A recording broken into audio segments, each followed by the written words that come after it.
Assalamualaikum warahmatullahi wabarakatuh. Kiai Haji Hashim Asy'ari memiliki nama lengkap Muhammad Hashim bin Asy'ari bin Abdul Wahid bin Abdul Halim, atau yang populer dengan nama Pangeran Benawa bin Abdul Rahman, yang juga dikenal dengan julukan Jaka Tingkir, atau Sultan Hadiwijaya bin Abdullah bin Abdul Aziz bin Abdul Fattah bin Maulana Ishaq bin Ainul Yaqin, yang populer dengan sebutan Sunan Giri. Sementara dari jalur ibu adalah Muhammad Hashim bin Halimah binti Layyinah binti Sihah bin Abdul Jabbar bin Ahmad bin Pangeran Sambo bin Pangeran Benawa bin Jaka Tingkir, atau juga dikenal dengan nama Mas Karebet bin Lembu Peteng atau Prabu Brawijaya VI. Penyebutan pertama menunjuk pada silsilah keturunan dari jalur bapak, sedangkan yang kedua dari jalur ibu. Ditilik dari dua silsilah di atas, Kiai Hashim mewakili dua trah sekaligus, yaitu Bengawan Jawa dan elit agama. Dari jalur ayah, bertemu langsung dengan bangsawan Muslim Jawa, yaitu Sultan Hadiwijaya atau Jaka Tingkir, dan sekaligus elit agama Jawa, yaitu Sunan Giri. Sementara dari jalur ibu, masih keturunan langsung Raja Brawijaya VI atau Lembu Peteng.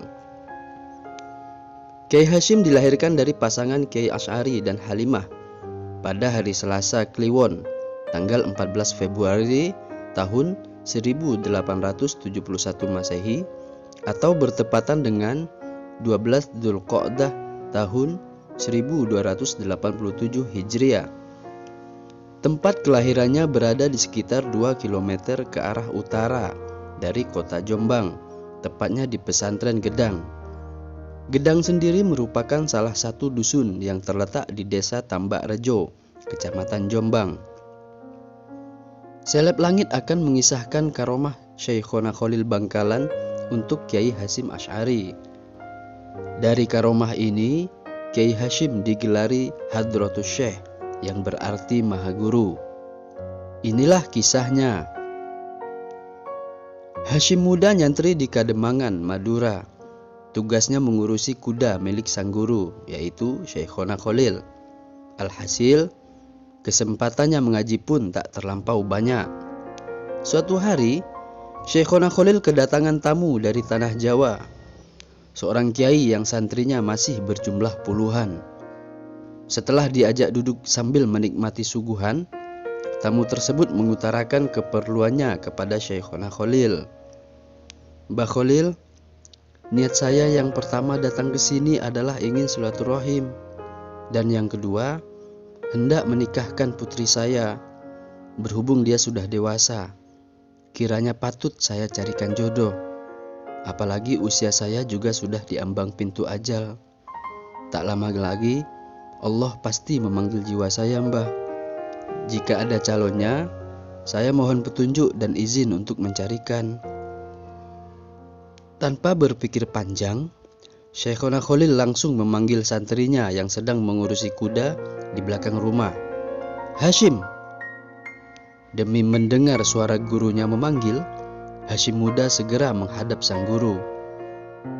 Iya, Mbah Khalil, panjenengan memanggil saya? Iya. Tanpa banyak tanya lagi, Hashim langsung diam merunduk. Lalu Syekhona berkata pada tamu beliau, ini dia calon yang kamu cari itu, yang akan meneruskan perjuanganmu nanti. Si tamu pun terkejut bukan kepalang, tak sanggup berpikir sambil bergumam dalam hatinya. Apa iya sih santri seperti ini yang akan mengurusi pesantrenku kelak? Aku tidak yakin bila anak ini banyak ilmunya. Saat bersamaan, Hashim muda pun terkejut pula sambil berkata dalam hatinya, apa iya Mbah Khalil tega akan menjodohkan saya dengan putri seorang ulama yang begitu mulia? Syekhona Khalil lalu menyambungkan kegelisahan dua pikiran itu. Sudahlah, kamu pulang saja dan siapkan selamatannya di rumahmu. 3 hari lagi akad nikah dilaksanakan. Nah, kamu Hashim, sana kembali ke belakang. Hashim pun kembali ke tempat tugasnya dengan hati risau. pikiran kacau balau, dan perasaan galau, sembari bertanya-tanya, bagaimana saya bisa menjalani ini semua? Kenapa guru tidak memberitahu saya sebelumnya, atau paling tidak menawarkannya terlebih dahulu? Gundah gulana, bimbang, ragu, dan bingung terus berkecamuk dalam pikiran Hasyim muda. Pada saat seperti itulah inayah Allah ditampakkan kepadanya. Ia teringat suatu hari saat Syekhona Khalil sedang mengajarkan kitab dan menurunkan dawuh, sesiapa di antara kalian yang ingin tercapai hajatnya, maka bacalah sholawat nariyah sebanyak mungkin pada waktu ijabah yang sangat dianjurkan, yaitu setelah separuh malam hingga menjelang subuh. Tengah malam itu juga Hasyim muda melaksanakan apa yang pernah diucapkan Syekhona Khalil. Menjelang subuh ia ketiduran. Kala itulah hal ajaib terjadi dalam mimpinya. Ia bertemu Imam Bukhari yang mengajarkan padanya hadis sahih selama 40 tahun. Manakala terjaga, Hasyim tertegun atas mimpi mistikal yang ia alami. Pada malam kedua, hal yang sama terjadi lagi. Kali ini dalam mimpinya, Hasyim belajar ilmu pada Imam Syafi'i yang kemudian mengajarkan padanya ragam kitab fikih dari 4 mazhab, Syafi'i, Hanafi, Maliki, dan Hambali, juga selama 40 tahun. Pada malam ketiga, ia kembali bermimpi dan belajar ilmu dengan Imam Al-Ghazali dan Syekh Junaid Al-Baghdadi yang mengajarkan padanya aneka kitab tasawuf selama 40 tahun. Ketiga mimpi itu kemudian menyisakan pertanyaan besar dalam pikiran Hasyim. Apa makna dari semua mimpi itu? Keesokan hari, ia hendak bertanya pada Syekhona Khalil, namun sudah tidak ada kesempatan lagi, karena justru ia malah disuruh bergegas menuju rumah calon mertuanya guna melangsungkan akad nikah. Guru murid ini pun berangkat. Setiba di tempat tujuan, akad nikah langsung digelar. Sejak kedatangan hingga kemudian hendak pulang, Syekhona Khalil sama sekali tak berkata apapun kecuali saat akan berpamitan. Hasyim, kamu jangan nyeleweng-nyeleweng ya.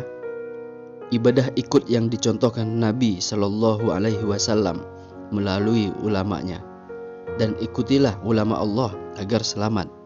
Allah pasti bersamamu. Iya mbah, sendiko dawuh, jawab Hasyim. Sementara kepada mertua Hasyim, Syekhona Khalil bertitah, jangan ragu dengan Hasyim. Dia sudah mengaji 120 tahun lamanya. Semua hadirin nampak kebingungan. Santri yang baru saja menikah di hadapan mereka belum lagi mencapai usia 50 tahun. Hasyim juga tak kalah bingung. Bagaimana mungkin gurunya tahu perihal mimpi mistikalnya? Tak peduli dengan itu semua, Syekhona Khalil pun kembali ke Bangkalan. Esok hari, Hasyim diuji sang mertua. Ia ingin membuktikan sealim apakah menantu yang dijagokan gurunya itu. Ujian membaca kitab pun dihelat di masjid pesantren. Hasyim mulai gugup. Keringatnya panas dingin. Sementara di tempat biasa mertuanya duduk, sudah disediakan 2 kitab tafsir dan hadis. Di tempat yang sama, Hasyim juga dipersilakan duduk.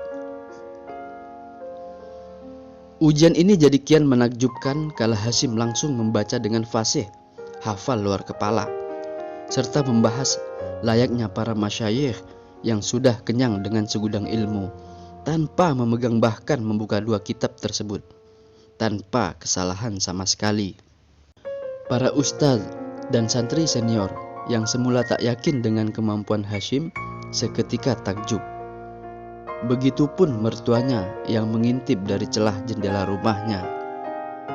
Sedari hari itu hingga seterusnya, Hasyim muda beroleh tugas mengajarkan semua kitab klasik dari berbagai cabang ilmu tradisional Islam. Di depan namanya lantas tersematlah satu kata baru, Kiai Hasyim Asy'ari. Karomah ini pula yang kelak memunculkan gelar baru di depan nama beliau setelah mendirikan pesantren Tebuireng, yaitu Hadratus Syekh, atau yang berarti Maha Guru.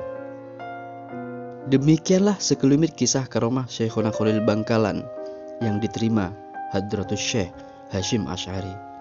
Assalamualaikum warahmatullahi wabarakatuh.